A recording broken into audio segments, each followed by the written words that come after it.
Rancher daughter followed his pig into the woods. What she found changed everything. The pig was gone. 10-year-old Iris Quaid stood at the fence line, staring at the hole someone had cut through the wooden boards during the night.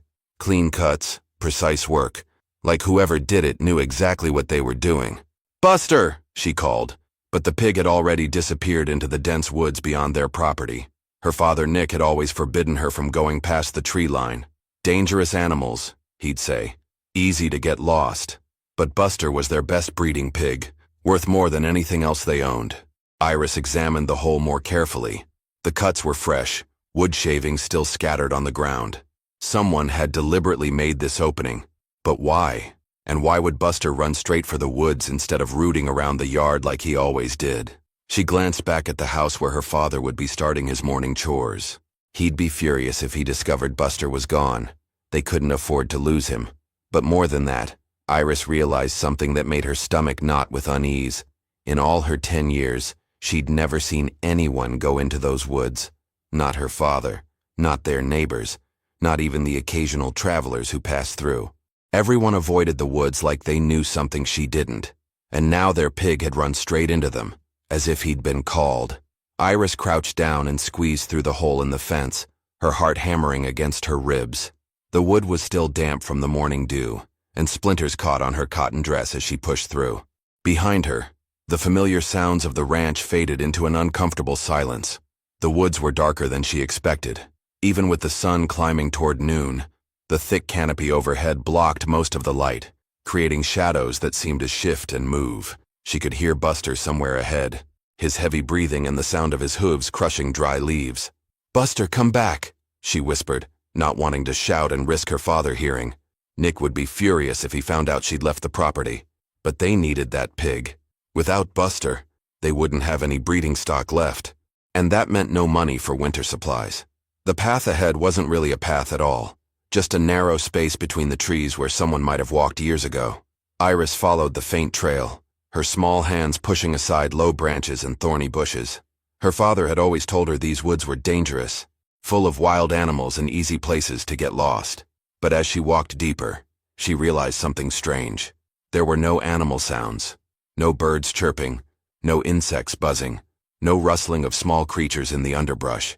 It was as if everything living had decided to stay away from this place.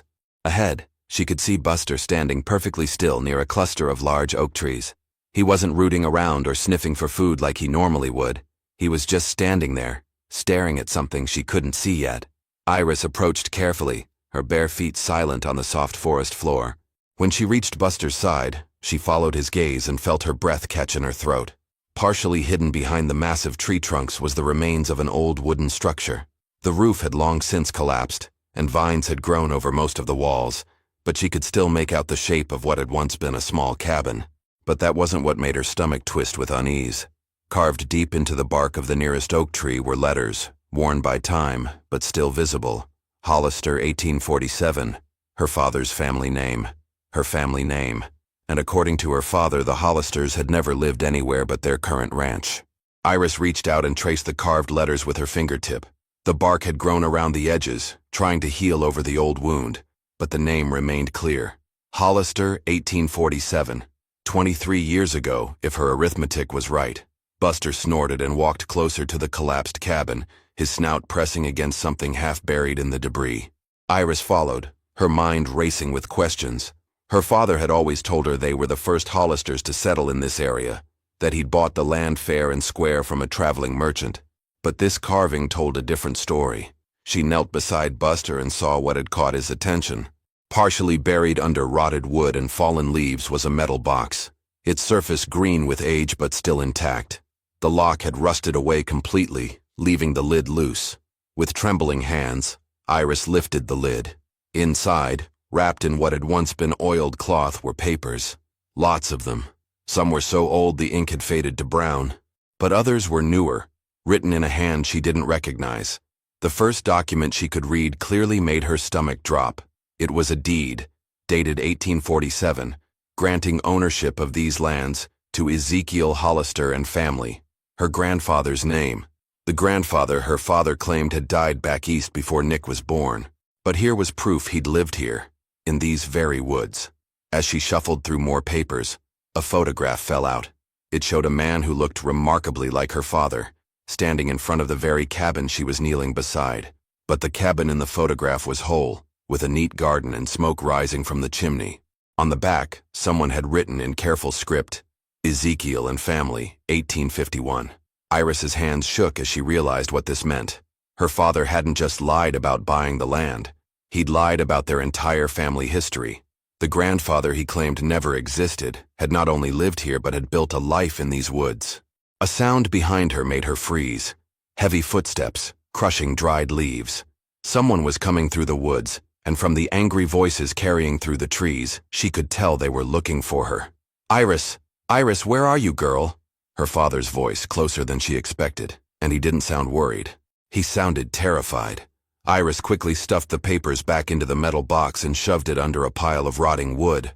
Her heart pounded as she heard her father's voice getting closer, along with another man she didn't recognize. "She came this way, Nick. I saw her tracks by the fence hole."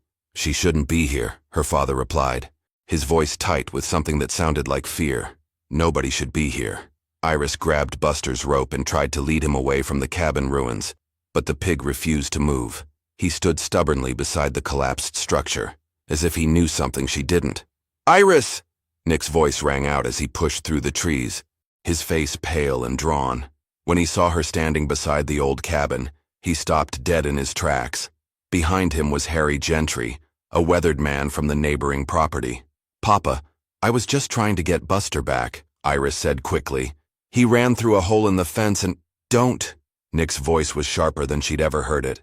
"Don't touch anything here, don't look at anything, we're leaving now." But Iris had already seen too much. "Papa, there's a carving on that tree. It says Hollister 1847. You told me we were the first family to—" "I said we're leaving." Nick grabbed her arm. Not roughly, but with an urgency that frightened her. "Harry, help me get this pig back to the fence." Harry Gentry looked uncomfortable, his eyes darting between Nick and the ruins of the cabin. "Nick, maybe it's time to tell her. She's old enough to understand." "Understand what?" Iris pulled away from her father's grip.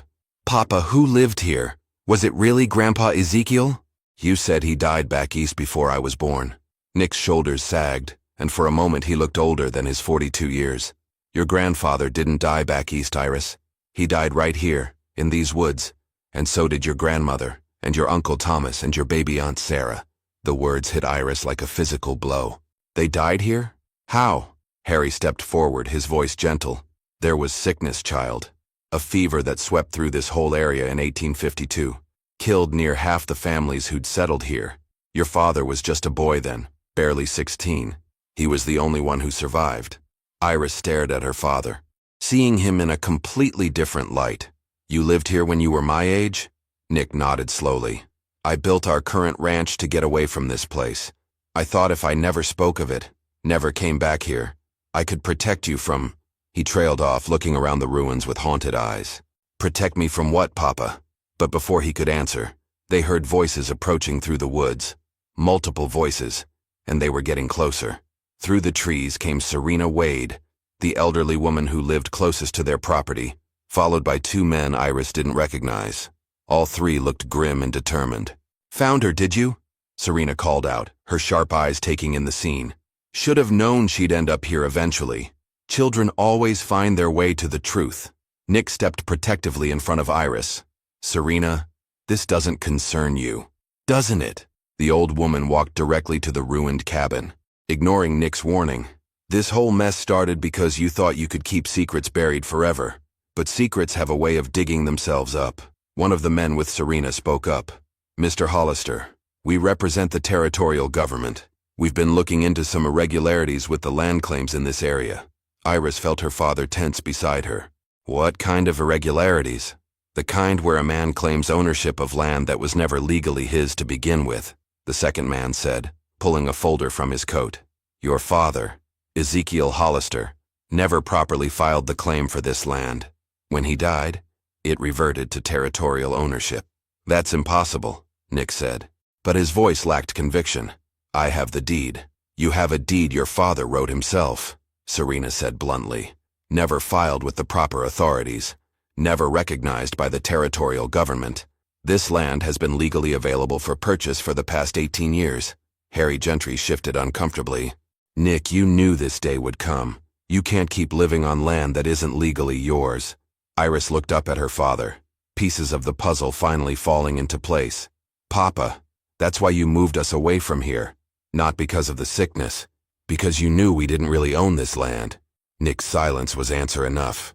The first government man continued. We've had several inquiries about purchasing this property. Rich investors from back east, looking to expand their cattle operations. They're offering good money. Money that should rightfully belong to whoever has valid claim to the land, the second man added, which at this point is the territorial government. Serena walked over to where Iris had hidden the metal box, her movements deliberate. Unless, of course, someone could produce proper documentation proving legal ownership. Iris's heart raced. The box she'd hidden contained old papers, maybe even the original documents that could prove her family's claim. But if she revealed what she'd found, would it help her father or make things worse? You have 3 days to vacate the premises, the first man announced. Both the cabin site and your current ranch. After that, we'll be forced to remove you. As the men turned to leave, Serena caught Iris's eye and mouthed silently, "Find me tonight." That night, Iris waited until her father's breathing grew deep and steady before slipping out of bed. The wooden floorboards creaked under her bare feet as she made her way to the kitchen door. Outside, the moon was bright enough to light her path to the fence line where Serena Wade was waiting. "Took you long enough," the old woman whispered, though not unkindly. "Come on, we need to talk where your father won't hear us." They walked to Serena's property, settling on the porch steps of her small cabin. Serena lit a lantern and set it between them, casting dancing shadows on the weathered wood. "You found something in those ruins today, didn't you?" Serena asked directly. "I saw the way you looked when those government men were talking about documentation." Iris hesitated, then nodded. There was a metal box buried under the old cabin. It had papers in it, old papers with my grandfather's name. Serena's eyes sharpened. "What kind of papers?" "A deed, I think. And a photograph of my grandfather standing in front of the cabin when it was still whole. The date said 1851. Did you bring them with you?" Iris shook her head. "I hid the box back in the ruins. I was scared my father would be angry if he knew I'd been touching things." Serena leaned forward, her voice urgent. "Child, those papers might be the only thing that can save your family's land. Your grandfather Ezekiel was a good man, but he wasn't much for paperwork. When the territorial government was formed, there was confusion about which claims were valid and which weren't. But the government men said the land reverted to territorial ownership when Grandpa died. That's what they believe, because they never found proper documentation. But if you have original papers from 1847, signed and dated before the territorial government was established, that could change everything." Iris felt a flutter of hope. "Really? Really? But there's something else you need to know." Serena's expression grew serious. "Those investors the government men mentioned, they're not just any investors. One of them is Marcus Blackwood, and he's been buying up land all through this territory, sometimes using methods that aren't entirely legal." "What do you mean?" "I mean he's been known to make documents disappear when they don't suit his purposes. If he finds out about those papers before you can get them to the right authorities, they might just vanish." A chill ran down Iris's spine. "What should I do?" "Tomorrow, before dawn, you need to go back and get that box. Bring it straight to me, and I'll help you get those papers to the territorial capital where they can be properly examined." Iris nodded, but her stomach twisted with worry. What if Papa finds out? Serena's weathered hand covered hers. "Sometimes, child, we have to be brave to protect the people we love, even when that means keeping secrets from them." As Iris prepared to leave, Serena caught her arm. "One more thing. Be very careful tomorrow. Marcus Blackwood's men have been seen in the area, and they're not the kind of people you want to meet alone in the woods." Iris crept out of the house before sunrise, moving carefully through the dim morning light. The hole in the fence seemed larger now, as if someone had widened it during the night. She squeezed through and made her way toward the ruined cabin, her heart pounding with each step. The woods felt different in the early morning. Mist clung to the ground between the trees, and every sound seemed amplified. When she reached the collapsed cabin, she knelt beside the pile of rotting wood where she'd hidden the metal box. Her hands found nothing but dirt and leaves. The box was gone. Panic rose in her throat as she searched frantically through the debris. Someone had been here before her. Someone who knew exactly what they were looking for. Looking for something, little girl? Iris spun around to find two men standing at the edge of the clearing. They wore expensive clothes that looked out of place in the wilderness, and their faces were hard and unfriendly. My pig got loose again, Iris stammered, backing away from them. Is that so? The taller man stepped closer, holding up the familiar metal box. Because we found this interesting little treasure buried right where you're standing. That doesn't belong to you, Iris said, trying to sound braver than she felt. And it doesn't belong to you either, child. This land is going to be sold to Mr. Blackwood, and anything on it becomes his property. The second man moved to block her path back toward the fence. My family has lived here for 23 years, Iris protested. Without legal claim, the tall man said, opening the box and pulling out the old deed. Though I'll admit, this little document might have caused some trouble if it had reached the wrong people. Iris watched in horror as he struck a match and held it close to the yellowed paper. No, that's proof my grandfather owned this land. Not anymore. The deed caught fire, curling and blackening as the flames consumed years of family history. The photograph of her grandfather followed, then the other documents, one by one. Within minutes, everything that could have saved their home was reduced to ash. Now then, the tall man said, brushing the ashes from his hands, I think it's time you ran along home, and I suggest you don't mention this little conversation to anyone. Mr. Blackwood doesn't like people who cause problems. Iris turned and ran, tears streaming down her face. Behind her, she could hear the men laughing as they kicked dirt over the ashes of her family's history. But as she raced through the woods toward home, she realized something that made her stumble. The papers might be gone, but she wasn't the only one who had seen them, and she wasn't the only one who knew the truth about what they contained. She burst through the fence hole and ran straight toward Serena Wade's cabin, her mind racing with a desperate plan that might still save everything. If she could reach Serena before Blackwood's men realized their mistake. Iris burst into Serena's cabin, gasping for breath. They burned everything. The papers, the photograph, all of it. Serena looked up from her morning coffee, her expression grim but not surprised. I figured they might. Blackwood's men don't leave much to chance. But now we have nothing, Iris said, tears streaming down her face. Papa's going to lose everything because I couldn't protect those papers. Sit down, child. Serena's voice was calm and steady. You think your grandfather was foolish enough to keep only one copy of important documents? Iris wiped her eyes, hope flickering. What do you mean? Serena walked to an old wooden chest in the corner of her cabin and pulled out a leather folder. Ezekiel Hollister was my brother-in-law. When he got sick in 1852, he knew he might not survive. He gave me copies of all his important papers, including the original land deed and the receipt showing he paid the territorial surveyor for a proper survey. She opened the folder and spread the documents on the table. There, in faded but legible ink, was everything Iris had seen in the metal box, plus additional papers she hadn't noticed before. This receipt proves he paid for an official survey in 1848, Serena explained, pointing to a yellow document. And this letter from the territorial surveyor confirms the boundaries of his claim. Most importantly, this certificate shows the claim was properly registered with the territorial office in Santa Fe. Iris stared at the papers in amazement. Why didn't Papa know about these? Because your father was 16 years old and half dead with grief when I took them for safekeeping. By the time he recovered, he'd already decided to move away from this place and never speak of it again. A sound outside made them both freeze. Heavy footsteps on the porch, followed by a firm knock on the door. Mrs. Wade, this is Deputy Marshal Johnson from Santa Fe. I need to speak with you about the Hollister land claim. Serena and Iris exchanged glances. Quick, Serena whispered. Hide behind the curtain and listen. Serena opened the door to reveal a tall man in a marshal's uniform, flanked by the same government officials who had visited the woods yesterday. Ma'am, we've received some disturbing reports about intimidation and document destruction involving the Hollister property. A concerned citizen from town sent word that Marcus Blackwood's men have been operating outside the law. Is that so? Serena's voice was carefully neutral. Yes, ma'am. We're here to conduct a proper investigation of the land claim. If you have any information that might help establish the truth about the Hollister family's legal right to that property, now would be the time to share it. From behind the curtain, Iris held her breath. This was their chance. Their only chance. Serena looked directly at the spot where Iris was hiding, then back at the marshal. As a matter of fact, Deputy, I have quite a bit of information that might interest you. 2 hours later, Iris sat beside her father on Serena's porch as Deputy Marshal Johnson finished examining the documents. Nick's face had gone through a dozen different expressions as the truth about his family's legal claim unfolded.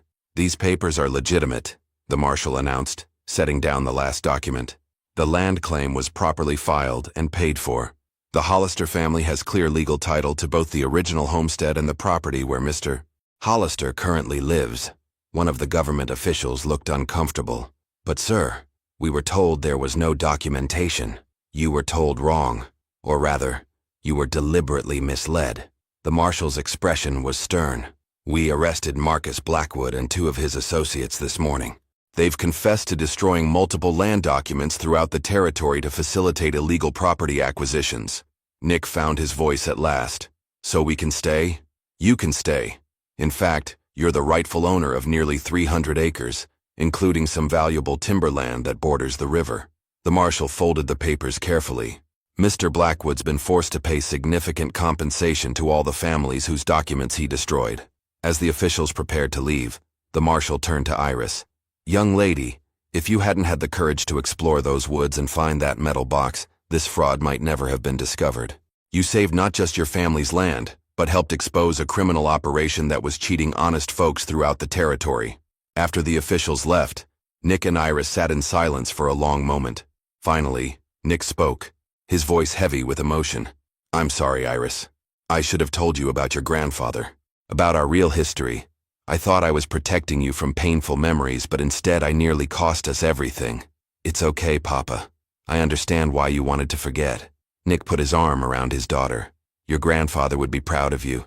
You have his curiosity and his courage.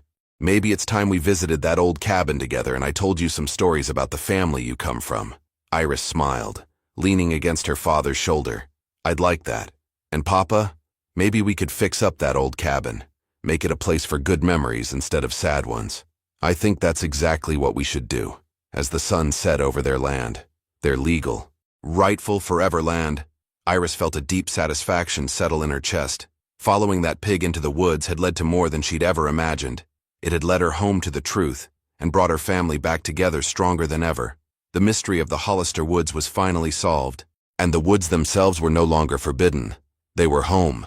If you enjoyed this story, click the video on your screen now to watch another unforgettable tale from the American frontier, where courage and determination unlock secrets that change everything. Don't forget to subscribe and consider a super chat to help us keep bringing you more stories like these. Your support means everything to us. A police officer bought an abandoned house for just $10, expecting broken windows, maybe some rats, but what he found beneath the floorboards stopped him cold. A wounded German shepherd, ribs showing, eyes full of sorrow, and a heartbeat stronger than fear. She was pregnant, alone, and hiding in the shadows like she was guarding a secret no one dared speak of. But what Ethan didn't know was that this dog wasn't just seeking shelter. She was leading him to uncover a buried crime, 2 missing women, and a redemption no one saw coming. What happened next will restore your faith in grace and remind you that miracles sometimes have 4 legs and a scarred heart. Before we begin, I want to know, where are you watching from? Drop your country in the comments below. Let's see how far Grace's story can reach. Echo Ridge, Wyoming. Late autumn, 5:47 p.m. The light was fading fast, turning the sky over Echo Ridge into a bruised blend of lavender and coal. A thin fog curled above the treetops, clinging to the pines like whispered regrets. The wind didn't howl. It murmured, low and steady, threading through rusted fences and broken shutters. Ethan Cole pulled his old Ford F-150 to the edge of the cracked gravel driveway, the engine ticking as it cooled. 35 years old, lean with broad shoulders, Ethan had the build of a man used to physical labor, but worn thinner by the years. His hair, once dark brown, now carried streaks of ash along the sides, and his eyes, a deep, unreadable gray, often seemed locked somewhere behind the present moment. He had transferred from Denver PD 3 months ago after a particularly brutal hostage situation left a boy dead and Ethan questioning everything. He didn't speak of it. Didn't need to. The way his jaw stayed tight and his gaze slid past crowds said enough. Here, in this quiet mountain town of Echo Ridge, population just under 4,000, he wasn't looking to make friends. He was looking for quiet, maybe even penance. The house he had bought sat at the edge of town, nestled against the encroaching forest like something the earth had begun to reclaim. For $10, it had been his. A legal loophole from a tax auction, and no one had even blinked. People said it was cursed. Others said it was just unlucky. He stepped out of the truck, boots crunching against frost-hardened weeds. The place looked worse up close. The roof sagged in 2 places. Ivy crept through broken window panes, and the porch leaned like an old man trying to stand through a storm. Ethan didn't flinch. He simply adjusted the strap of the duffel on his shoulder, unlocked the door, and stepped into the silence. Inside, the air was stale, the kind of cold that clung to the ribs. Cobwebs strung the corners, and dust motes danced in the last light spilling through the half-shattered windows. He dropped his bag in the hallway and moved room by room, flipping open old light switches out of habit, though the power had yet to be restored. The living room held a broken rocking chair and a burned-out fireplace. The kitchen had water stains across the ceiling and a trail of rodent droppings near the sink. None of it fazed him. But when he reached the basement door, something shifted. It wasn't the air, though it was colder there and thicker. It was something deeper, quieter, a tension he couldn't place. He opened the door slowly. The hinges groaned in protest. With a flashlight in one hand and the other resting near the grip of his service weapon, still holstered, Ethan descended. The basement was unfinished. Dirt floor, exposed beams. Old crates sat rotting in one corner, and a rusted water heater loomed in another. But then his beam of light caught something at the far end, a hunched figure in the dark. At first, he thought it was a pile of blankets. Then it moved. Ethan stilled.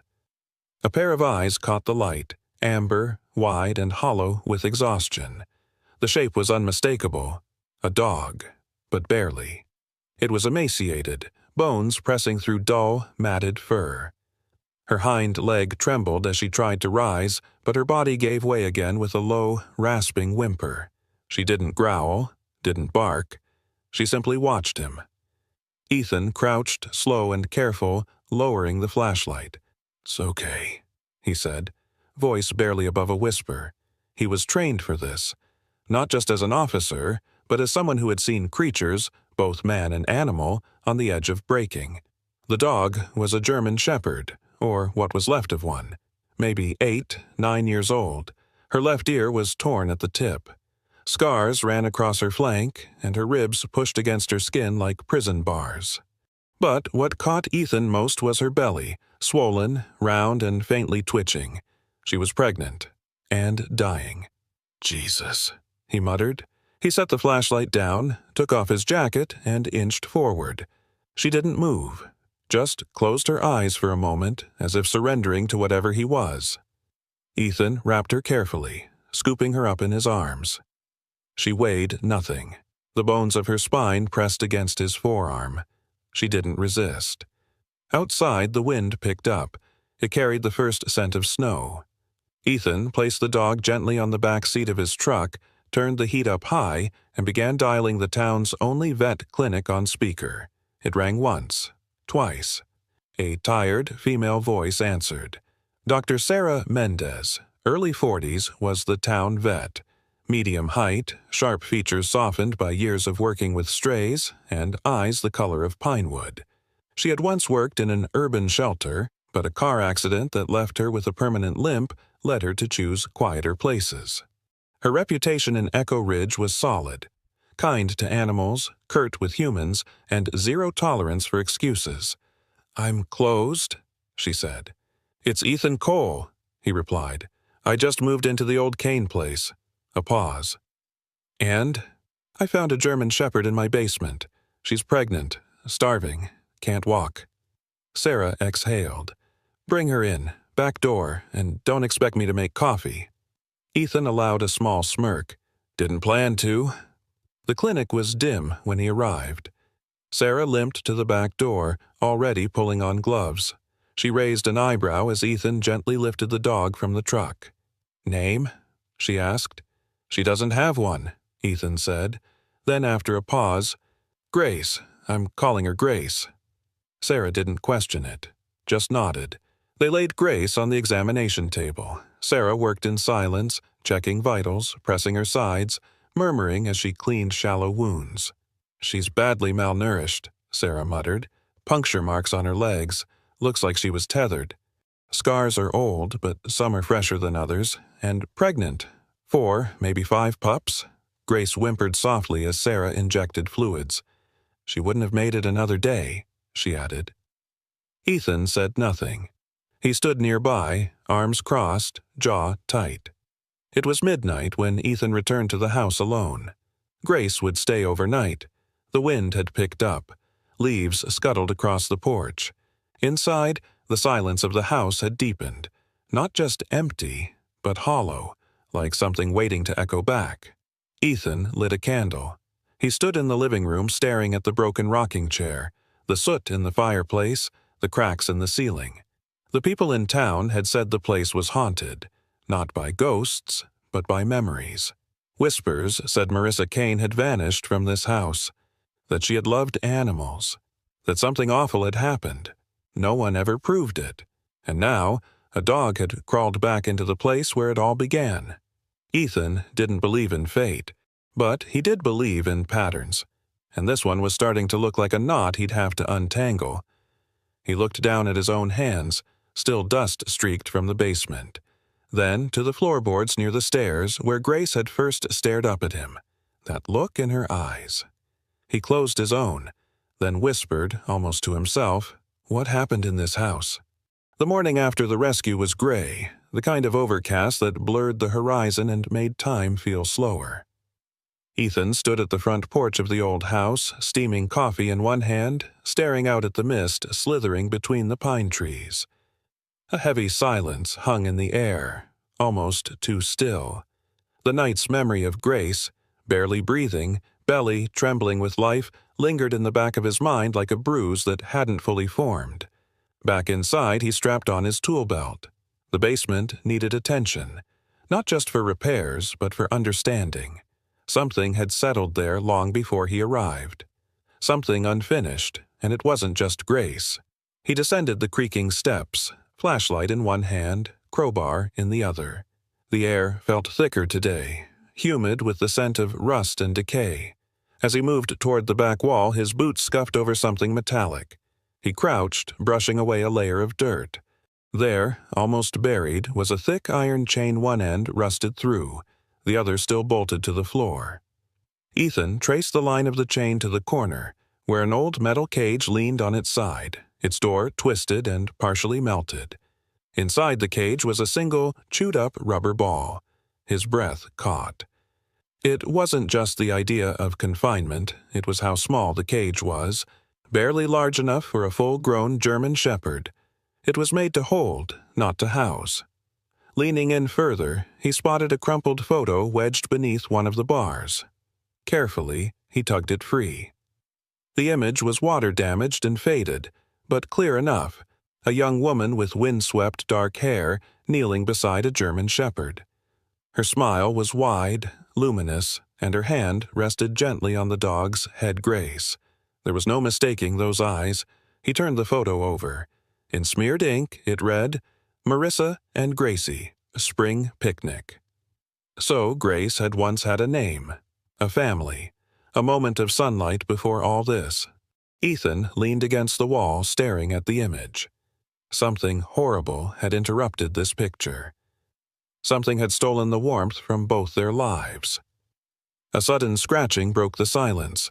Ethan stood quickly, head jerking toward the sound.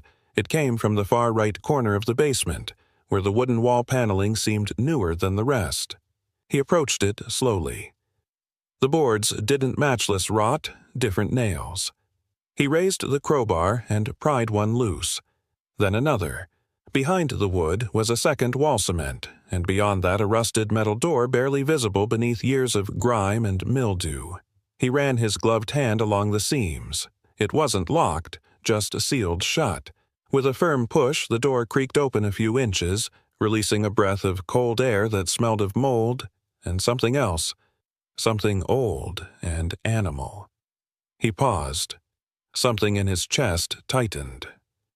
But before he could push it open fully, the front doorbell rang. Upstairs, he opened the door to find a woman standing there, holding a Tupperware container and a scowl. "Ethan Cole?" she asked flatly. He nodded, slightly taken aback. "Sarah said you wouldn't remember to eat." She was right. The woman handed him the container without ceremony. She was in her early 60s, tall and wiry with cropped silver hair and weathered skin. She wore a thick cardigan, dark jeans, and a pair of cracked garden boots. Her face had the stern permanence of someone who'd lived in the same town her whole life and wasn't impressed by much. "Name's Harlow. I live 2 doors down." He recognized the name from the deed records. "Thanks. You didn't have to." "I didn't," she said. "But Grace did. That dog saved you more than you know." He blinked. "You knew her?" "Everyone did. Grace belonged to Marissa Kane. Sweet girl. Took in strays like most folks collect stamps. Loved that dog more than herself. Then Victor Hale came along." Ethan's interest sharpened. "Victor Hale?" Mrs. Harlow's lips thinned. "Drifter. Smooth talker. Claimed he wanted to help Marissa start a rescue shelter. Brought in more dog-sick, scared things. Next thing we knew, the house was locked up. Marissa stopped showing up at the co-op. Grace vanished. And Victor? He just stayed." She looked past Ethan into the shadows of the hallway. "Until one day, he didn't." Ethan frowned. "What happened to Marissa?" "Disappeared. Sheriff chalked it up to heartbreak and a new start, but we all knew that girl wouldn't leave without her dogs, especially not Grace. You ask me, something bad went down in that house, but no one ever proved anything, and no one wanted to look too close." Ethan exhaled slowly, piecing the fragments together. Grace had survived this place, somehow, and she had come back, as if drawn to something unfinished. "I found a photo," he said quietly. "In the basement, Marissa and Grace. There's a sealed room down there. Looks like it hasn't been opened in years." Mrs. Harlow's eyes sharpened. "Then maybe it's time someone did." She turned and walked away without another word, her boots crunching over the gravel.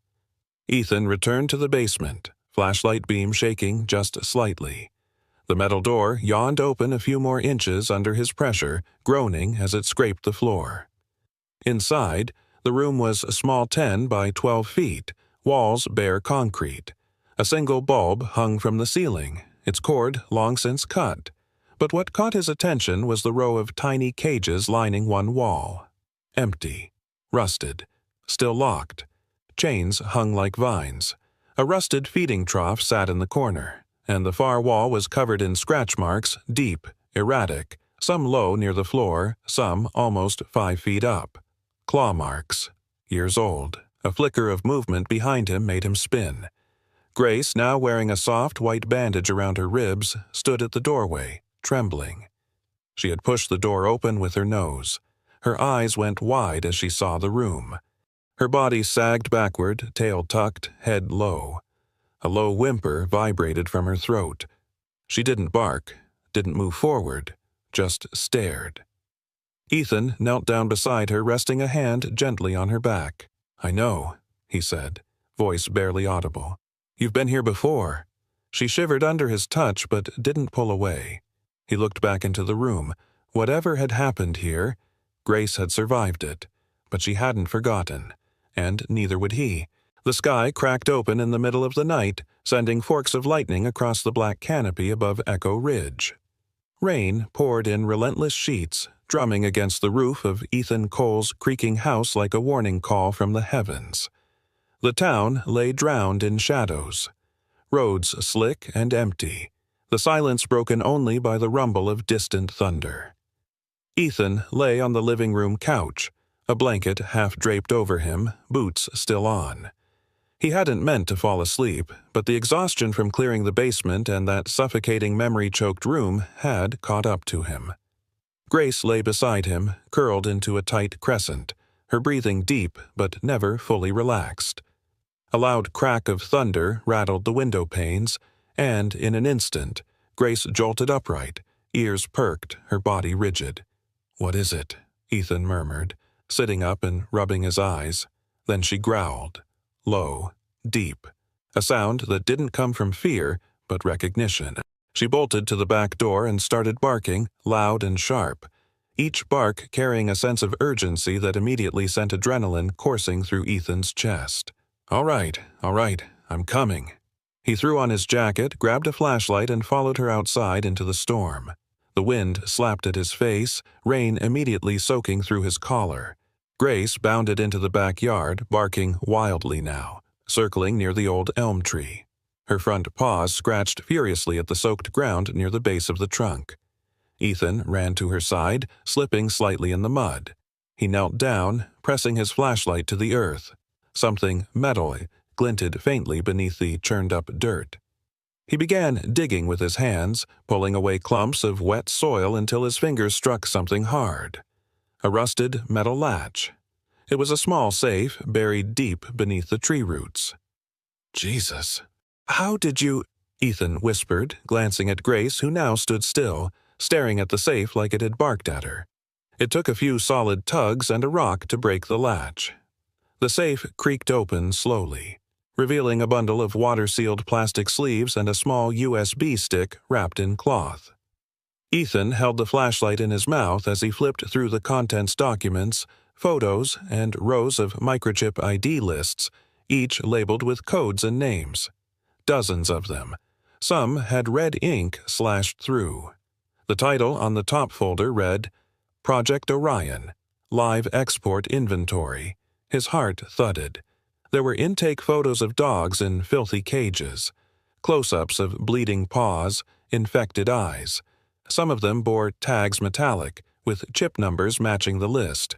And at the bottom, a black-and-white printed photo of Victor Hale, slightly younger, standing beside a truck loaded with cages. In another sleeve, a hand-scrawled list of aliases, shipments, and vague location codes. One entry was circled several times. "Marissa, transfer delayed. Still problematic." The rain pounded harder. Ethan closed the safe and tucked the files into a plastic satchel he had slung over his shoulder before running back inside with Grace tight at his heel. Inside, dripping and breathless, Ethan laid everything out on the coffee table. Grace sat close, eyes never leaving the files. He didn't want to alert the entire sheriff's office, not yet. But he needed someone. Someone who wouldn't dismiss this as coincidence or say he'd been watching too many crime documentaries. That someone was Ana Morales. Deputy Ana Morales was not your typical small-town deputy. At 32, she was sharp, no nonsense, and carried herself with the quiet confidence of someone who'd seen both the best and worst of people. She was tall, with olive skin, a strong jawline, and sharp dark eyes that scanned a room like she was memorizing escape routes. Her raven-black hair was always tied in a low, functional ponytail. Ethan had only met her twice since transferring, but she had a way of listening that made you feel heard, and a quiet reputation around Echo Ridge as the kind of officer who asked the right questions even when nobody else wanted to hear the answers. He messaged her privately. "Need to show you something. Not over text. Confidential. Urgent." She replied within 5 minutes. "Coffee diner. 30-minute booth near the back." Ethan left Grace curled up in a blanket near the fireplace and made the short drive through the storm to the only diner open past midnight, Lucy's Corner. When he walked in, the bell jingled overhead. The place was dim, near empty, save for the waitress wiping down tables and Anna, who was already seated with 2 coffees, one steaming, the other untouched. She looked up as he slid into the booth. "You look like hell." "You should see the dog," he muttered, handing over the folder. She flipped it open, scanning silently. After 5 minutes of tense silence, she finally spoke, voice flat but deliberate. "These look real." "They are. Grace found the safe." Anna's eyebrow twitched. Grace? The dog. German Shepherd. She was here before. She's the only witness I've got. She looked through the photos again. Victor Hale. That's a name I haven't heard in a while. You know he used to work contracts in Mexico? DEA flagged him twice, but he slipped through rescues with no paperwork. Exported dogs for labs and fighting rings. And Marissa? Anna nodded. The girl who disappeared? She called once, said something about dogs being recycled and chipped. But when patrol went to check, Victor said she had a breakdown and went to stay with relatives. No one followed up. Ethan's grip tightened around the coffee cup. She didn't just leave, he said. She was trying to expose this. She was the leak. Anna tapped the USB stick. If this still works, I can pull what's on it, quietly. He nodded. I don't want the sheriff involved. Not yet. There's too much history here. Someone let this rot happen. She stared at him for a long moment, then slowly nodded. Okay, I'll do this off books. But Ethan, you better be sure. This could get real messy. He glanced out of the rain-slicked window. Somewhere out there, the people responsible still thought this place was forgotten. But Echo Ridge was remembering. Thanks to a wounded dog who refused to forget. It had been 4 days since Ethan handed the USB stick and Project Orion documents to Deputy Anna Morales. Since then, the town of Echo Ridge had grown quieter, as if holding its breath. The house on Alder Lane, once echoing only with the distant creaks of wind and rot, now pulsed with a different energy. Grace had started gaining weight again, her coat a little less dull, her steps more firm. She followed Ethan everywhere, room to room, even shadowing him while he brushed his teeth, as though each second apart was an unbearable risk. On that particular morning, the fog hadn't lifted. A soft mist clung to every branch and gutter as Ethan jogged down the gravel road to check the mailbox. He had started keeping his hand near the small revolver tucked behind his belt. He didn't expect trouble, but something about the safe being buried felt intentional, like someone hadn't expected it to be found. And now that it was, someone might be watching. As he walked back up the porch steps, Grace suddenly growled. Her stance froze ears back, tail rigid. Then she sprinted toward the edge of the woods behind the property. "Grace!" Ethan sprinted after her, mud slick beneath his boots. He cleared the fence just in time to see her lunging toward a dark figure darting through the brush. A man tall, broad, wearing a black jacket with no visible insignia, was trying to escape. Grace clamped down on his calf mid-stride, sending him tumbling into the dirt with a grunt. The man swung at her with something metal a wrench, and Grace yelped but didn't let go. Ethan yelled, pulled his weapon, but the man rolled and kicked free, limping fast into the trees. Grace snarled but obeyed Ethan's command to stay. He didn't follow. Too dangerous. Instead, he knelt beside her, brushing her side. "You okay?" Her breathing was fast, adrenaline burning in her bones. There was a shallow cut along her side, just under her ribs. He took her inside and cleaned the wound, hands trembling. Whoever that was, they weren't here to steal copper piping. They had come for silence. Later that afternoon, Ethan drove to the elementary school to speak with Sammy Parker, the same freckled 9-year-old who'd been handing out flyers at the farmer's market weeks earlier about his missing cat, Bobo.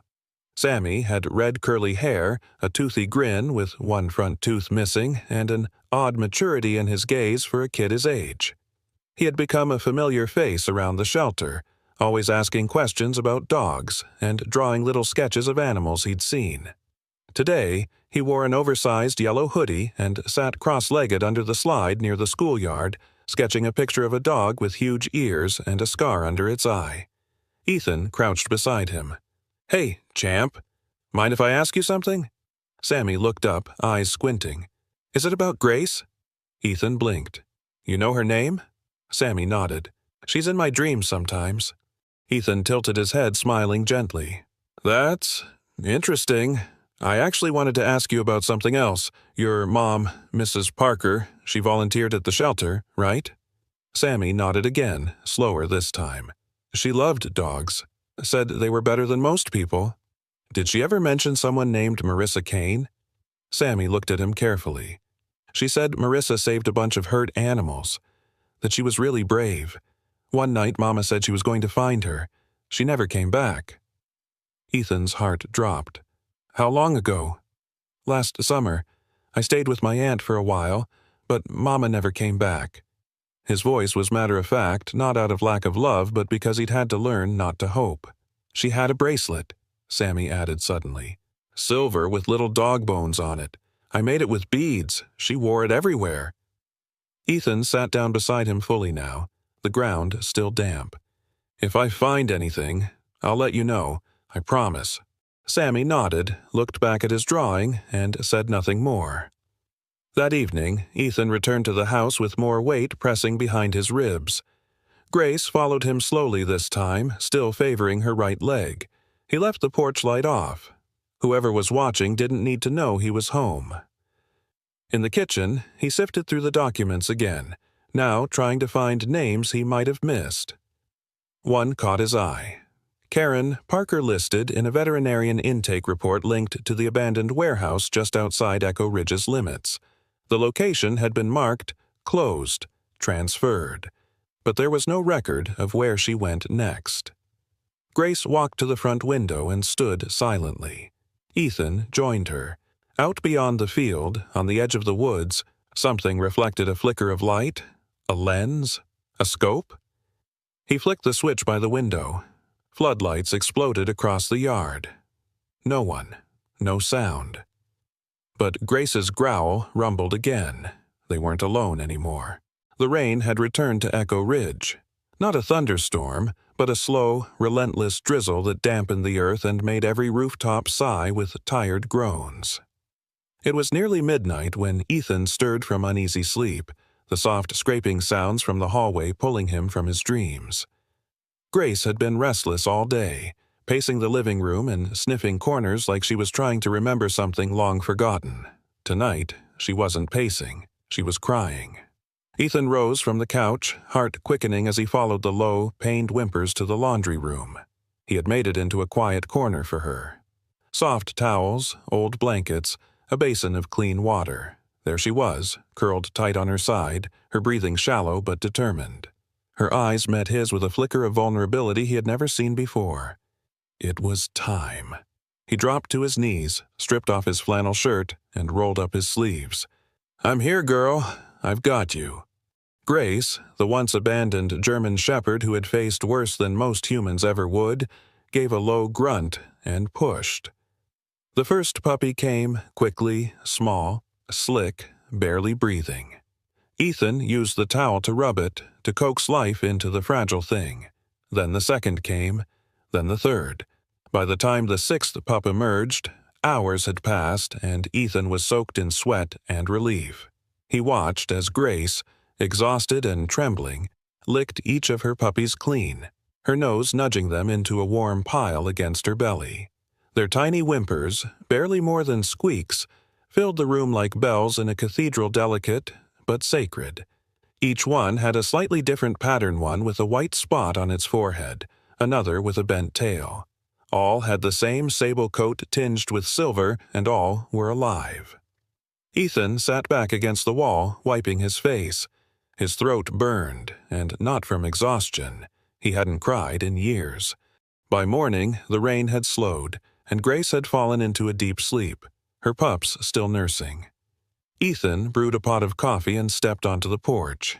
He needed air and answers. He called Anna Morales. She answered on the second ring. "Did something happen?"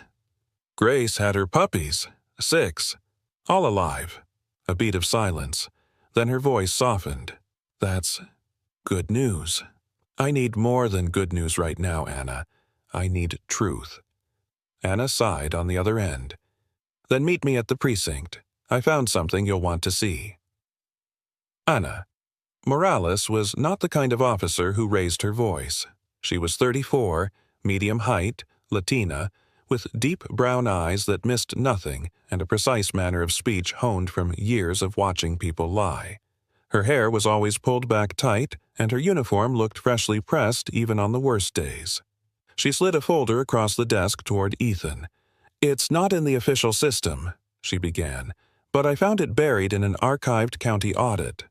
There was a payment trail unusual bank activity under the name of a now-defunct veterinary supply nonprofit. Ethan opened the folder. Wire transfers, cash deposits, all routing to one name, Victor Hale. What is this? Turns out Victor ran a network of unlicensed breeding facilities under different shell companies. One of them was listed on a transfer note from 3 years ago as Camp Red Hollow. No address, just coordinates. The place never appeared on any kennel registry or inspection list. And what was it? A compound, not a shelter.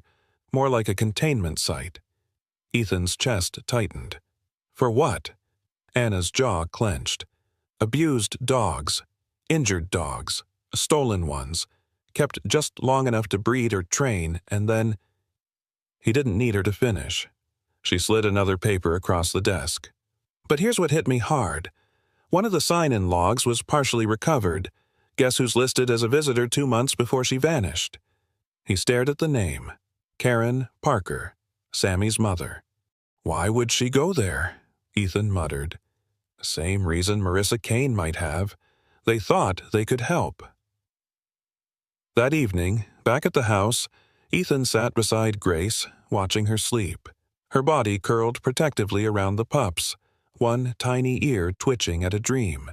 Her breathing had evened out. No longer labored, no longer afraid. The memory of the dark basement, the old chains, the buried documents. It all made sense now. Grace had once been inside Red Hollow. Maybe Marissa had helped her escape. Maybe Karen tried to follow and never made it out. Whatever the case, Grace wasn't just a witness. She was a survivor. And now, she was a mother. Ethan reached over and scratched behind her ear. We'll finish this, he whispered, for all of them. A small whine escaped one of the puppies. Grace nudged it gently closer. Life, Ethan thought. Life in the darkest place. And maybe, just maybe, a way forward. The morning mist draped over Echo Ridge like a veil of secrets, muffling sound and softening the sharp edges of the trees. The forest to the north loomed deeper than any other, its pines tightly clustered as if guarding something too ancient and terrible to speak aloud. Ethan's boots pressed into the wet leaves as he followed the faint GPS signal blinking from his phone screen. Beside him, Grace padded silently, her ears twitching at every rustle. The signal came from one of the microchip IDs on the list Anna had found, the one belonging to a dog named Bellamy. A name that had appeared 3 times in Victor Hale's ledger, marked relocated. Most chips led to dead ends. This one was still active. Anna trailed behind them, her flashlight bobbing. She had changed into plain clothes for the trip: cargo pants, hiking boots, and a tan jacket zipped high against the cold. Her curly brown hair was tied back in a messy bun, and her usual polished demeanor was replaced with gritty determination. "Any idea what we're looking for?" she asked, ducking under a low branch. "Anything out of place," Ethan said. "And if Grace reacts again—" He stopped mid-sentence. Grace had frozen, nose in the air, body tensed. Without warning, she bolted left into the underbrush. Ethan's heart dropped. "Grace!" They sprinted after her, branches whipping their arms and legs, mud sucking at their shoes. After nearly 200 yards, the trees broke, and they stumbled into a clearing. There, nestled between dead pines and covered in camouflage tarps, stood a squat, crumbling structure. Weathered wooden planks, boarded windows. A rusted sign swung crooked on its nails. North Echo Animal Rescue, temporarily closed.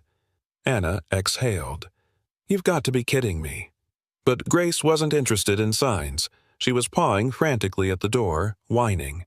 Ethan approached, drew his sidearm. The doorknob turned freely. Inside, the air reeked of antiseptic, damp fur, and fear.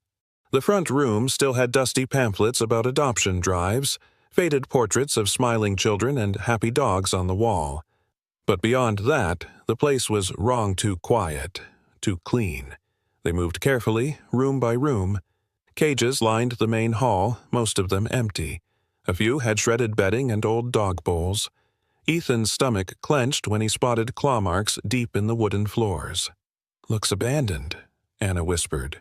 "No," Ethan said. "It's scrubbed. That's different." Then Grace darted down a hallway to the right. She stopped in front of a metal door. Her entire body shook as she sniffed the frame, and then, suddenly she let out a long, mournful sound, half bark, half sob. Ethan yanked the door open. Inside was a room lit only by a dangling, bare bulb. In one corner, on a cot barely large enough for one, sat Marissa Kane Thinner, paler and dirt-smudged, but unmistakable. Her brown hair was matted, her arms wrapped protectively around her knees. Beside her, on a second cot, was a woman Ethan had only seen in photos. Karen Parker Sammy's mother. Mid-40s, tall, thin, with sharp cheekbones, auburn hair now streaked gray and falling past her shoulders. She wore a torn flannel shirt over scrubs. For a heartbeat, no one moved. Then Grace let out a high-pitched whine and lunged forward. Marissa gasped as the dog crashed into her, burying her face in Marissa's chest, tail wagging so fast it blurred. She began to shake and whimper as Marissa clung to her, tears spilling silently down both their faces. Anna blinked. "Oh my God!" Karen slowly stood, eyes wide. You're not with them." Ethan holstered his weapon. "No, I'm Officer Ethan Cole. We're here to get you out." Marissa stroked Grace's head, her voice cracking. "I thought she was dead." "She thought the same of you," Ethan replied. Back in the precinct 2 hours later, Marissa and Karen sat wrapped in blankets, sipping hot tea. A paramedic named Lewis, an older man with sun-spotted hands and a gentle voice, checked their vitals. Grace remained curled at Marissa's feet, her pups safe back at the house with a trusted neighbor named Joni, an elderly widow who once ran the town's vet clinic and didn't blink when Ethan asked for a last-minute favor. In the dim-lit interrogation room, Anna gently closed the door behind her and leaned on the wall, notebook in hand. "Tell us what happened." Karen spoke first. Her voice was hoarse but steady. "We came here a year ago, separate times. I was looking for a missing pit bull from a cruelty case. Marissa was tracking Grace. I followed a lead that she'd been sold to a rescue center," Marissa added, one hand never leaving Grace's back. "When I got here, they said she had been adopted, offered to show me around." "And then?" Ethan asked. "They locked the doors, took our phones, said we were too kind to waste. They didn't hurt us, at least not physically. But they made us feed the dogs, clean the wounds, breed them, patch up the ones that fought. They used us as cover," Karen said bitterly, "said we were part of a rescue team. The dogs trusted us more than they trusted the handlers." Anna looked shaken. "How often were they there?" "Once every few weeks. Drop-offs, pickups. Victor came once. Tall, bald, expensive coat. He looked at Grace's photo and said, 'That one was trouble.'" Grace growled low at the mention of his name. Later that night, Ethan sat alone outside the precinct. The stars above were blurred by cloud cover. The street lamps buzzed faintly in the distance. Grace sat beside him, her body warm against his leg. "You led us there," he murmured, brushing her fur. "You didn't forget." Grace didn't respond, but her tail thumped softly. He stared out toward the darkness beyond Echo Ridge. It was far from over. But 2 women had come home. A truth had clawed its way free from the ground. And in the arms of her rescuer, Grace had remembered who she was. Not just a victim, a witness, a survivor, a mother. The courthouse in Cedar Grove stood like a fortress of old morals in the middle of town. White pillars cracked from age, its stone steps polished by decades of feet chasing justice. The air that morning was heavy with anticipation. Camera crews buzzed around like flies, reporters with notepads and shoulder-mounted mics clustered near the entrance. But Ethan ignored them all. He walked ahead with measured steps, one hand on the leash. Grace walked beside him, steady and dignified, her sable and silver coat brushed and her posture noble, though the scar on her hind leg and the slight bend in her left ear betrayed her past. Behind them padded 6 fuzzy puppies, new life born from pain. They trotted like a procession, tiny paws clicking against marble tiles as if they too had a story to tell. Inside, the courtroom was packed. Locals sat shoulder to shoulder. Some whispered. Others stared in silence at the defendant seated near the front. Victor Hale. He was tall, clean-shaven, bald, wearing a tailored charcoal suit and a smug expression that had been carved from granite. His steel blue eyes swept the room as if none of it mattered, but when Grace entered, his jaw visibly tightened. Marissa Kane sat on the witness bench. Her appearance had changed in the weeks since her rescue healthier, but still marked by the trauma. Her voice was steady, but her hands trembled in her lap as she testified. "They kept us locked away. We were forced to care for the dogs they didn't want to handle themselves. The injured, the pregnant, the ones who fought too hard. I watched puppies die. I watched Grace nearly bleed to death after birthing in a cold metal cage."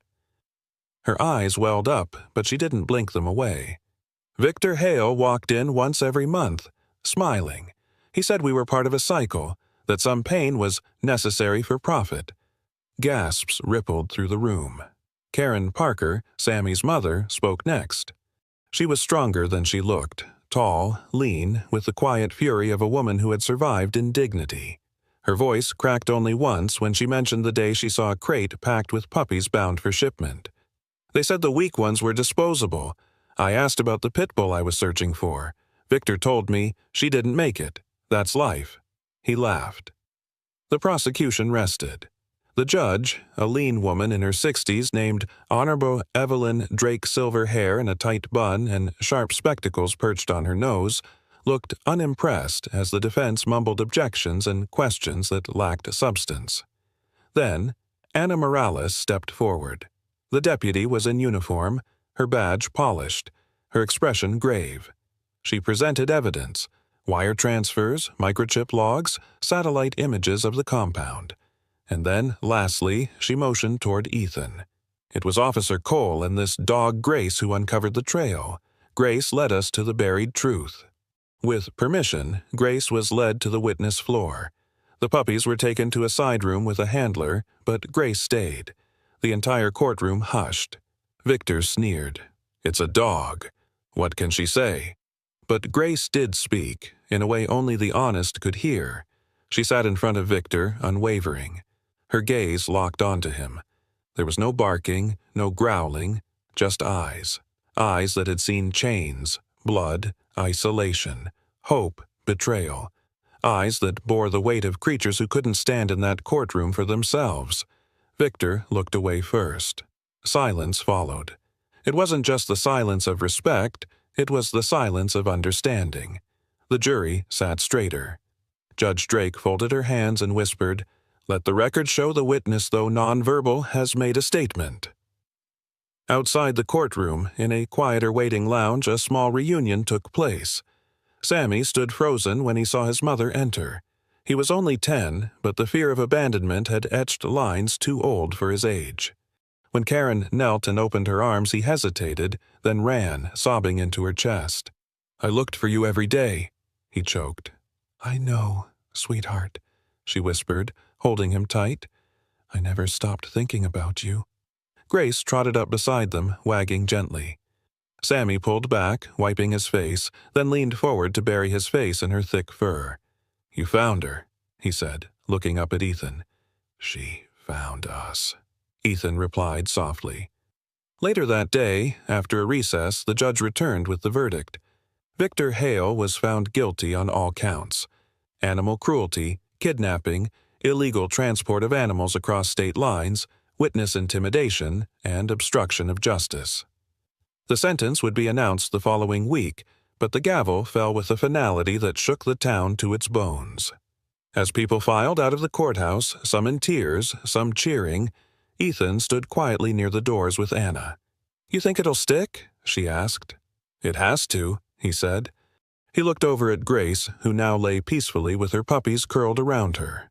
Nearby, Marissa and Karen were speaking to a journalist. Sammy sat on a bench with a hot cocoa, wrapped in his mother's jacket, smiling for the first time in over a year. This wasn't just a victory, it was a reckoning. The old house on the edge of Cedar Grove had once been a place of shadows rotting floorboards, peeling paint, echoes in the hallway that whispered of sorrow and secrets. But now, under the crisp light of spring, it stood tall again, The siding had been painted a soft sage green, accented with white trim. Wooden flower boxes brimmed with daisies and marigolds, tended to by small hands and weathered ones alike. A new wooden sign hung above the front porch, carved by hand and brushed with care. It read, "Grace House, a shelter for those who can't speak for themselves." Inside, the smell of fresh pine mingled with that of shampooed fur and warm bread. The once abandoned halls had been transformed into cozy rooms lined with handmade dog beds, shelves stocked with food and medical supplies, and walls decorated with framed photographs of rescues and happy adoptions. Ethan Cole stood by the entryway, watching the crowd gather across the yard. He still wore his usual dark jacket and faded jeans, but the burden in his storm-gray eyes had lightened. The war veteran had found a new mission, one not of weapons or commands, but of kindness and healing.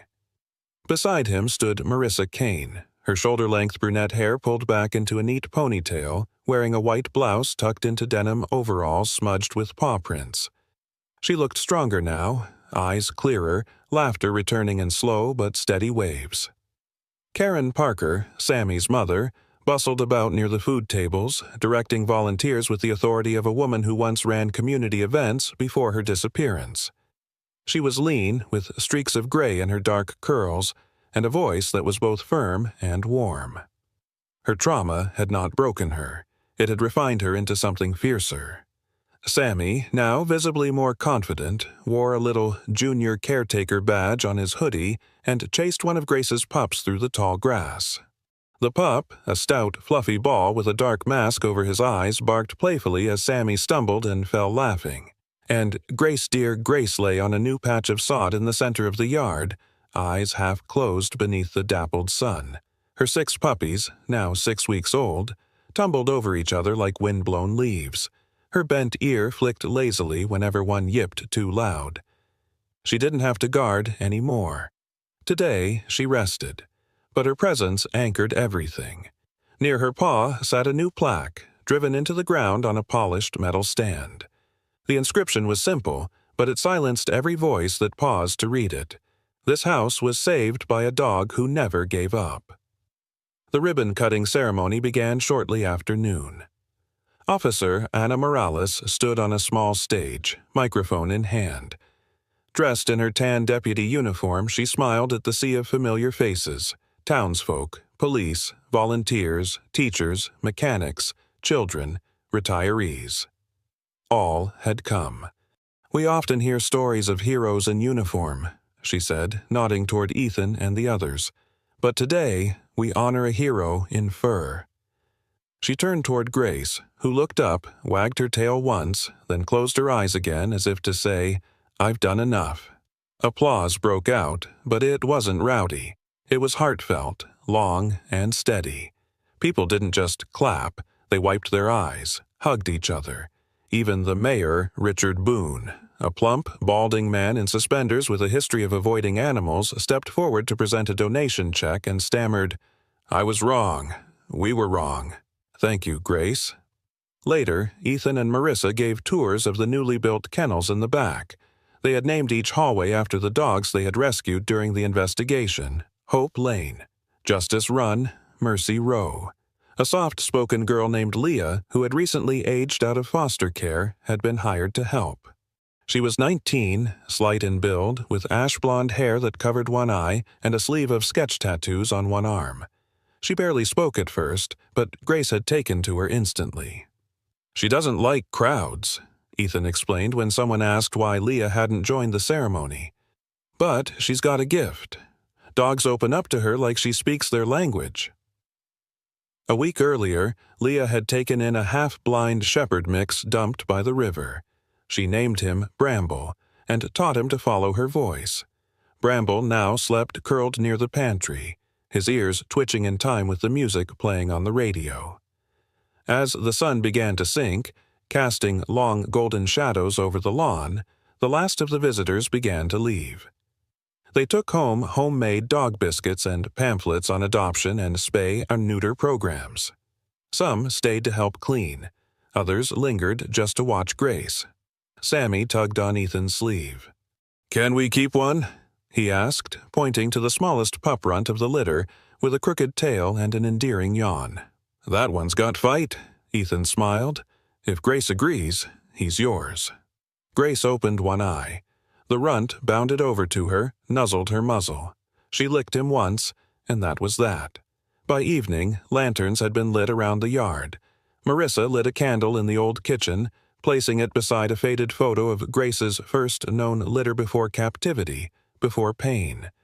She whispered something and smiled. Outside, Ethan sat on the porch steps, a mug of black coffee in his hands. Grace lay beside him, tail tapping slowly. "We did it," he murmured. Grace didn't respond. But she didn't need to. The home that had once held suffering now held healing. A new chapter had begun, not just for the dogs, but for everyone who had walked through hell and come out the other side with scars that could finally breathe in the open air. This wasn't just a rescue. This was Grace's legacy. Sometimes the greatest miracles don't come with lightning or choirs from the heavens. They arrive on 4 tired legs, with one bent ear and eyes that have seen too much but still choose love. Grace wasn't just a dog. She was a reminder that even the broken can heal, that even the forgotten can save, and that hope often comes wrapped in fur and silence. Through Ethan's pain, Marissa's captivity, and Sammy's longing, God planted a seed, and it grew into a home called Grace House. In a world that often turns cold and cruel, this story reminds us that God works through the unlikely, the overlooked, and the abandoned. When we open our hearts, just like Ethan did, He sends us the ones we need, even if they arrive with scars. If this story touched your heart, let it be more than just a story. Comment Amen below. If you believe God still sends miracles through His creatures, pray for those still searching for healing, for home, for hope. Share this video with someone who loves dogs, believes in second chances, or needs to be reminded they're not alone. Don't forget to subscribe to our channel for more heartwarming stories of redemption and faith. May God bless every soul watching this video. You never know, the next miracle might be waiting right outside your door.